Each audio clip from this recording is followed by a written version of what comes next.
আসসালামু আলাইকুম। রেস্টুরেন্ট থেকে তো আমরা সবাই শর্মা কিনে খাই, কিন্তু বাসায় কি কখনো বানানোর চেষ্টা করি? তাই আজকে আমি শর্মার রেসিপি নিয়ে এসেছি। হোমমেড শর্মা কিভাবে বানাবো, তো চলুন রান্নাটা শুরু করা যাক।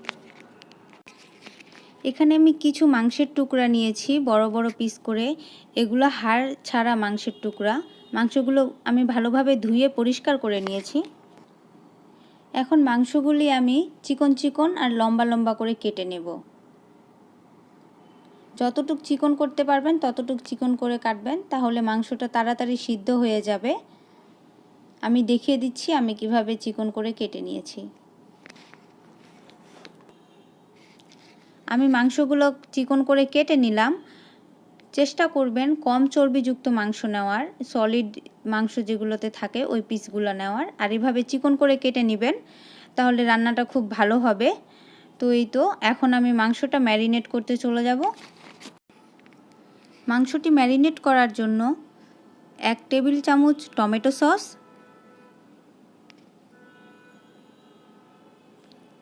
2 টেবিল চামচ টক দই,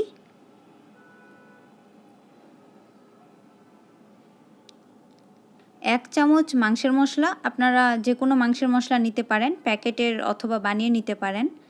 1 চা চামচ আদা বাটা, আধা চা চামচ রসুন বাটা,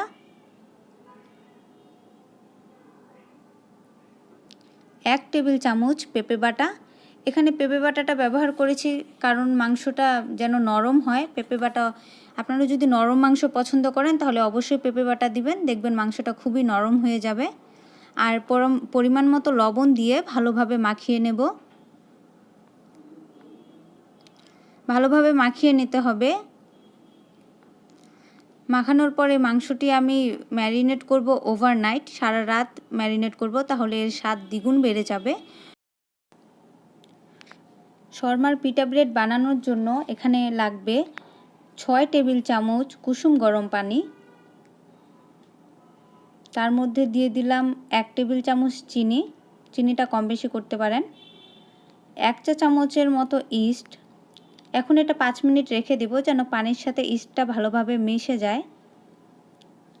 5 মিনিট পরে আমি এখানে 1 কাপ ময়দা দিয়ে দিলাম।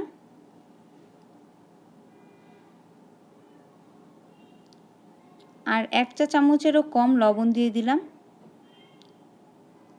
এখন আমাদের একটা ভালো নরম খামি বানাতে হবে, এই জন্য ভালোভাবে আটাটা মথে নিব। তো ভালোভাবে মথে নিতে হবে যেন খামিটা ভালো হয়। আসলে খামিটাই মেইন, খামিটা ভালো না হইলে পিটা ব্রেডটা ভালো হবে না। যে কোনো রুটি পারাটার ক্ষেত্রে খামিটা অবশ্যই ভালোভাবে বানাতে হবে। মথে নেওয়ার সময় যদি হাতে লেগে যায় তাহলে কিছুটা ময়দা দিয়ে দিতে পারেন। তো আমি এখানে ভালোভাবে খামিটা মাখানো হয়ে গেছে। এখন আমি 1 টেবিল চামচ তেল দিয়ে দিলাম। এখন আবার খামিটা মাখাবো। 4-5 মিনিটের মতো মথে নেব যেন তেলটা ময়দার সাথে একদম মিশে যায়।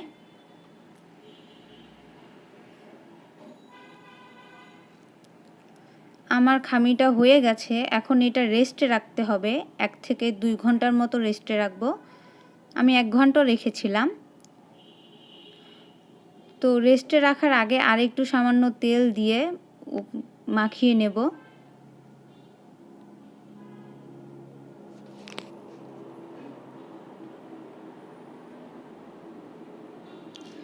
খামিটা রেস্টে রাখার জন্য আমি এখানে ব্যবহার করছি একটা এয়ারটাইট বক্স। আপনারাও এয়ারটাইট বক্স ব্যবহার করবেন যেন বাইরের কোনো বাতাস ভেতরে না যেতে পারে। তো এই এয়ারটাইট বক্সটা রাখার চেষ্টা করবেন যেখানে অন্ধকার থাকে, যেমন কিচেন ক্যাবিনেটের ভিতরে রাখলে ভালো হয়। আমি খামিটা রেস্টে রেখে দিয়েছি, অন্যদিকে আমি মাংসটা রেডি করে নেব। তো আমি ওভারনাইট মাংসটা ম্যারিনেট করে রেখেছিলাম। একটা প্যানে তেল গরম করে এখন মাংসটি দিয়ে দিব। ওভারনাইট ম্যারিনেট করার ফলে মাংসটা অনেকটা নরম হয়ে এসেছে আর খুবই তাড়াতাড়ি রান্না হয়ে যাবে। আর প্রতিটা মশলা মাংসর সাথে মিশে যায়, তো খেতে খুবই ভালো লাগে। চেষ্টা করবেন সারা রাত ম্যারিনেট করে রাখার জন্য, গরুর মাংস বিশেষ করে, গরু খাসির মাংস। তো ভালোভাবে ছড়িয়ে দিলাম যেন প্যানে সব জায়গায় ছড়িয়ে যায় মাংসটি। এখন ঢাকনা দিয়ে দিব যেন মাংসের পানিটি বের হয়ে আসে। তো কিছুক্ষণ পর প্রায় 5 মিনিট পর আমি ঢাকনাটি খুলেছি। খুলে দেখুন মাংস থেকে পানি বের হয়ে এসেছে। এখানে এক্সট্রা কোনো পানি দিতে হবে না, মাংস থেকে যে পানিটা বের হবে ওইটা দিয়ে আমরা মাংসটা সিদ্ধ করে নেব। আর মাংসটা সিদ্ধ হইতে বেশি সময় লাগবে না, কারণ পেঁপে বাটাও ব্যবহার করেছিলাম। তো হালকা একটু নাড়াচাড়া দিয়ে দিব যেন নিচে লেগে না যায়।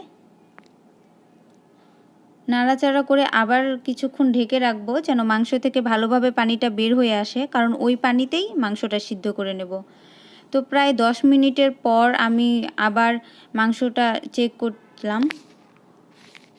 দেখুন মাংস থেকে পানি বের হয়ে এসেছে আর মাংসটাও সিদ্ধ হয়ে গেছে প্রায়। এভাবে নেড়েচেড়ে ঢাকনা দিয়ে ঢাকনা তুলে রান্না করতে হবে যতক্ষণ পর্যন্ত না মাংসটা সিদ্ধ হয়ে যায়।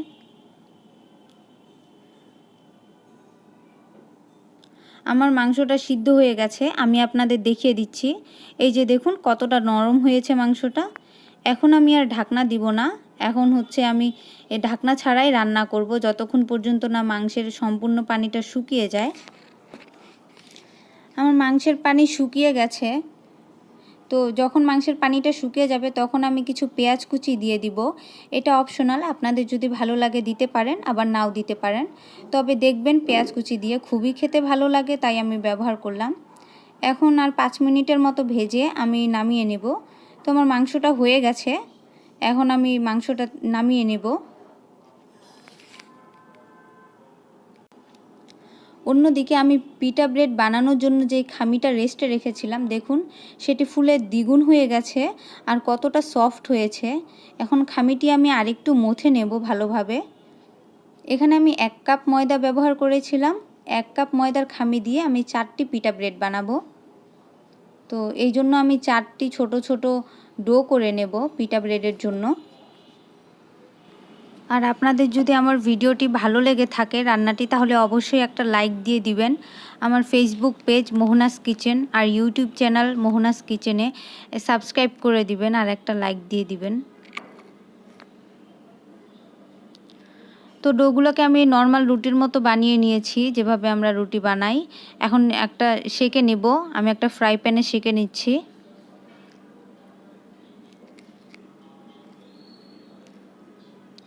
মিডিয়াম হিটে সেঁকবো, এক পাশ হয়ে গেলে অপর পাশে উল্টে দিব।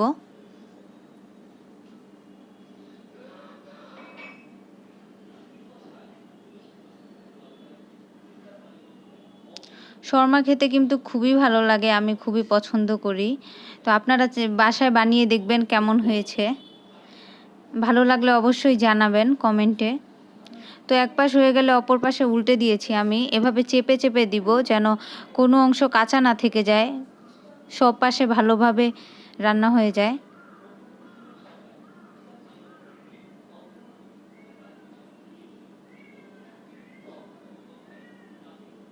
এভাবে এপাশ ওপাশ উল্টে পিটা ব্রেডটা ভেজে নিব। আমি 4টা পিটা ব্রেড ভেজে নিয়েছি। পিটা ব্রেডগুলো আমার ফুলেছিল ভালো মতো আর খুব ভালোভাবে হয়েছে। এখন শর্মাটা বানিয়ে নিব। আমি পিটা ব্রেড নিয়ে নিলাম। এখন শর্মার সসটা দিব। তো এই শর্মা সসটা আমি নিজের হাতে বানিয়েছি বাসায়। আপনারা যদি এই রেসিপিটা দেখতে চান তাহলে অবশ্যই কমেন্টে জানাবেন, আমি শর্মা সসের রেসিপিটা দিয়ে দিব। তো প্রথমে পিটা ব্রেডে শর্মা সসটি লাগিয়ে নিব যতটুকু প্রয়োজন। আপনারা যদি বেশি খেতে পছন্দ করেন বেশি দিবেন বা কম দিবেন। তারপর যেই বিফটা বানিয়ে রেখেছিলাম এই বিফটা দিয়ে দিব উপরে। এটা খুবই সহজভাবে আমি চেষ্টা করেছি শর্মা রেসিপিটা দেখাতে, আপনারা অবশ্যই বাসায় ট্রাই করবেন। কিছু সালাদ দিব, আমি টমেটো ব্যবহার করলাম, আপনারা অন্য শসা বা যেটা খেতে পছন্দ করেন সেটা দিতে পারেন। এখন উপর দিক দিয়ে আরেকটু সস দিয়ে দিব আর ফোল্ড করে দেব। এটা যেন খুলে না আসে এই জন্য একটা টুথপিকের সাহায্যে আটকে দিব। তো এই তো শর্মাগুলো হয়ে গেল আমার। খুবই সহজ উপায়ে দেখানোর চেষ্টা করেছি। আপনাদের কেমন লেগেছে জানাবেন। ভালো লাগলে অবশ্যই একটা লাইক দিয়ে দিবেন, আমার চ্যানেলটাকে সাবস্ক্রাইব করে রাখবেন। সবাই ভালো থাকবেন। ইনশাল্লাহ আবার অন্য কোনো রেসিপি নিয়ে দেখা হবে। আসসালামু আলাইকুম।